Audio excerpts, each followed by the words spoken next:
guys, Adam and Abe from MPW Performance in Dandenong, Victoria. This is our new car. After All Show has just gone out, gone 750 at 188 on its first full pass on methanol now. We decided it's time to start chasing another platform, and Abe come in with the idea of, hey, let's throw a Godzilla in something. We're taking a little bit of a step away from our first gen Commodores because we feel like we do, and we've got a workshop full of them. So we've stepped into early Fords. Now, hey, what's better than putting a late model Ford engine in a early model Ford thing with a pushrod in it? It's going to be a good thing. Throwing two turbos at it. That's better than throwing the motor in the thing. Yep. It's going to be a hard mission to fit, but hey, we're not known for struggling to make things fit in cars, so it's not really a problem for us. So that leads us to what the package is going to be. It's going to be a Godzilla, Haltech powered, twin Aeroflow G42 compacts on it, a power glide transmission, 9-inch rear diff, everything done in-house from fab work to wiring. Basically, this will be somewhat of a budget build in the way of we're not going to be throwing an Nexus at it. We're not going to be throwing the biggest turbos we possibly can at it. We're not going to be throwing pistons, rods, crank, everything at this motor yet. We want to see what it can do. Standard cam. E85. See the difference between ethanol 1 and E85 on a stock motor. We're going to play with the variable cam timing on it through the Elite. As I say, good times ahead, I think. We've figured out we can already fit a 275 on this thing. Yep. Without really modifying much at all. Our aim is to try and get an 899 with a stock, unopened Godzilla with a pair of huffers on it. And then, as we always do, we'll get bored and we'll figure out another plan of attack from there, I reckon. Yeah. So, we're going to do a full build video on this car, same as what we did with All Show. We'll be bringing it to you. A lot of it will be unedited, just us cruising around with a GoPro in the workshop so you can see what we're doing. We'll talk you through it. It should be something that everyone can relate to. Anything that you want to see in this car, make sure you post it. Comment on this video, like, subscribe, and this will be basically what's going to launch our YouTube channel back up again. Thanks for watching, guys. Look forward to it.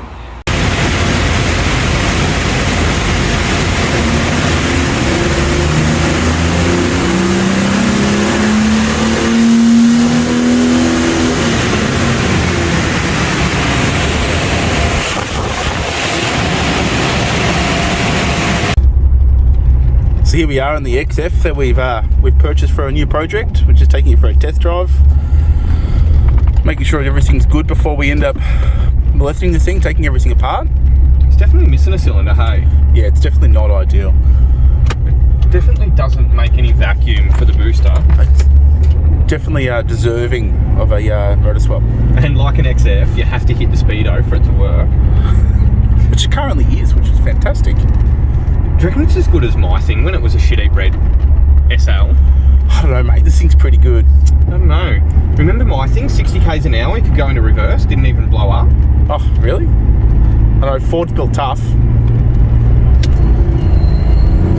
Oh. Oh no, it won't chirp tyres. Nah. BK's got it all over this thing. Your car used to spin, did it? Yeah. Oh, this one does not. This one just does bad things. Oh. Not ideals. No. Oh, well, now we get to like still drive it back. This is never going to be as fast as mine now, you know that. Like that was the test.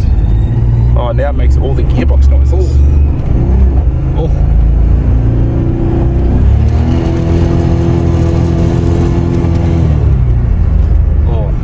Sorry, Abe.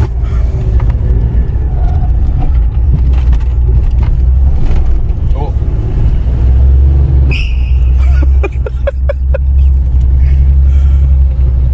That wasn't me, by the way. Wasn't it? No.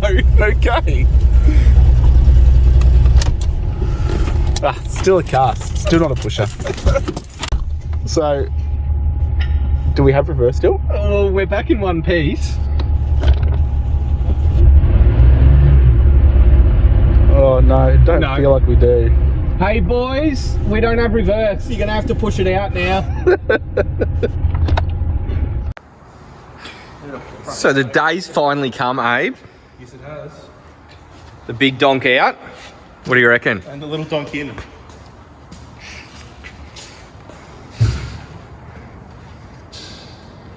It's actually going to be a tight fit, hey? Yeah. So what's our biggest concerns with this? Everything. The sump. See, with this thing, sump, not so bad. Sump fits. With this, oil pump is at the back of the sump, dropping down into the sump. Therefore making it, we can't exactly go front hump or rear hump sump. Can we? Not without getting a lot of custom billet stuff.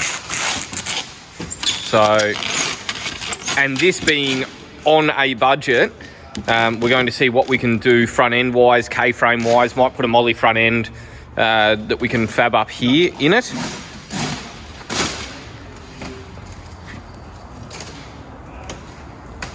One thing we must say, all the boys staying back helping after hours as we can't work on our own cars during hours. We are far too busy. What's that you're chucking on there, Abe? Just for everyone looking? This is our guard protector. It's sort of the first level without putting a guard cover on it, which is just to scratch your car on it. These are the same sort of stuff you get when you buy a brand new car and pull all your doors and all the places that you might scuff. So everything that we work on here, whether if it has to go underneath another car overnight, it has plastic wrap put over it. If it is getting worked on, it has protectors over it. If it's sitting there, it has car covers on it. Now what we do is we still put a guard cover on most things over the top of this, and it stops us scratching it and keeps everybody's cars in good condition. And it's good, it's just static as well, so it's not sticky, so it's not going to peel your paint off. It's just done by static.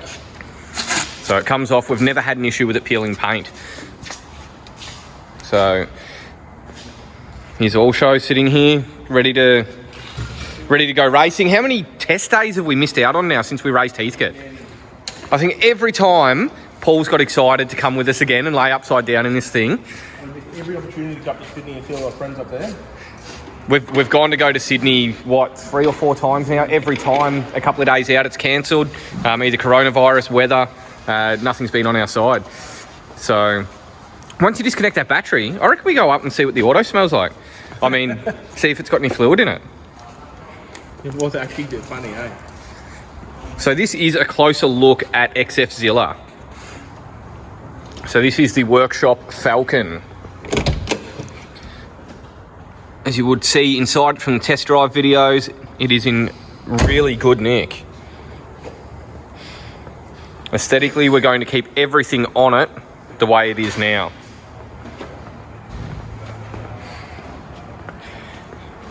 Being an early Falcon, we're going to see how big we can go with the rear end. What do you reckon? With it before we start putting tubs in it? Yeah. We'll see what size tyre we can fit under it. And if we're going to, we'll set up the diff. We'll put a 9-inch diff in it and we'll set the diff up so if need be, we can put a tub in it later on and not have to do things twice. I reckon we'll get something pretty big in there though. Oh. Big square tub factory. Yeah, look, there's a fair bit of room in there. And the top control arms will just move in on the diff, so we're no longer bending around the world. We can just go with a nice short straight arm in it and have it adjustable. Yep. So all in all, this thing isn't too bad.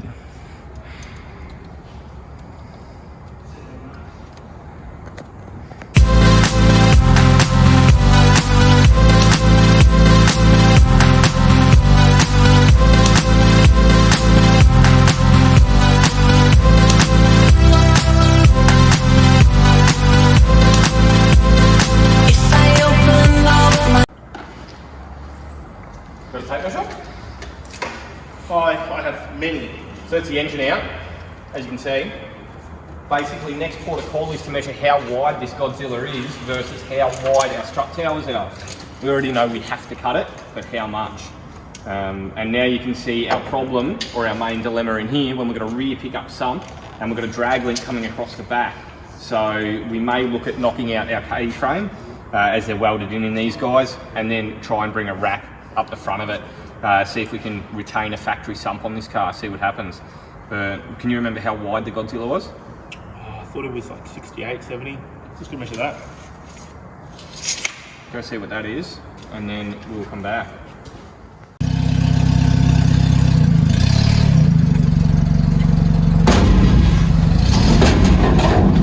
You've done that before, haven't you?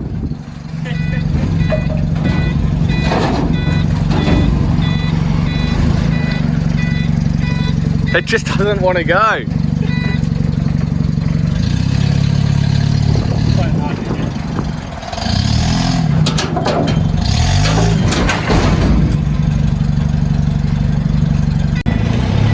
So it fits in its new home. Yes. All 50 kilowatts. All 50 kilowatts. Almost the most powerful bin we've had.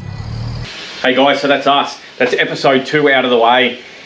We're currently in the process of cutting the front end out, which will be part of episode 3. So episode 3 is going to consist of putting a McDonald Brothers front end into this car, cutting it out.